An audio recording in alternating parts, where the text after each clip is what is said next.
Malgré les appels répétés de Bruxelles pour une approche commune de la pandémie de coronavirus, les États membres de l'UE ont toujours fait ce qu'ils voulaient. Des frontières, aux restrictions de voyage, aux vaccins, l'unité à l'échelle du bloc a été difficile à trouver. Et cela ne semble pas différent avec le vaccin AstraZeneca. Quelques heures seulement après que le régulateur des médicaments de l'UE a jugé son utilisation sûre pour tous les groupes d'âge, malgré la confirmation d'un lien avec des éclats de caillots sanguins très rares mais graves, une division était visible alors que différentes interprétations du rapport de sécurité de l'Agence européenne des médicaments ont été faites. Nous avons décidé, par précaution, d'administrer le vaccin à ceux qui peuvent en bénéficier le plus, à savoir les personnes âgées. L'Italie et la Belgique ont rejoint l'Allemagne, la France et les Pays-Bas pour limiter l'utilisation des vaccins aux groupes plus âgés, quelque part entre 55 et 60 ans selon les pays.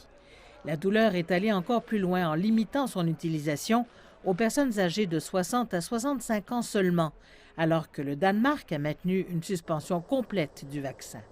Au Royaume-Uni, qui ne fait plus partie de l'UE, l'organe consultatif sur les vaccins a déclaré que les moins de 30 ans devraient se voir proposer un vaccin différent, le cas échéant. L'équilibre des bénéfices et des risques est très favorable pour les personnes âgées, mais il est plus finement équilibré pour les plus jeunes.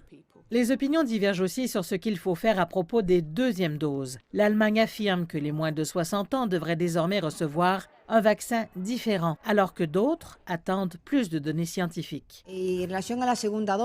En ce qui concerne la deuxième dose, c'est une question qui reste à déterminer.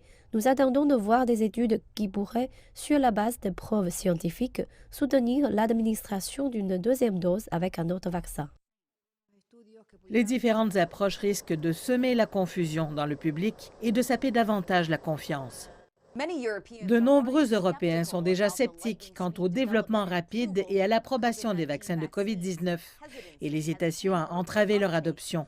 Jeudi, la Cour européenne des droits de l'homme a statué que les vaccinations obligatoires étaient légales et pourraient être nécessaires dans les sociétés démocratiques.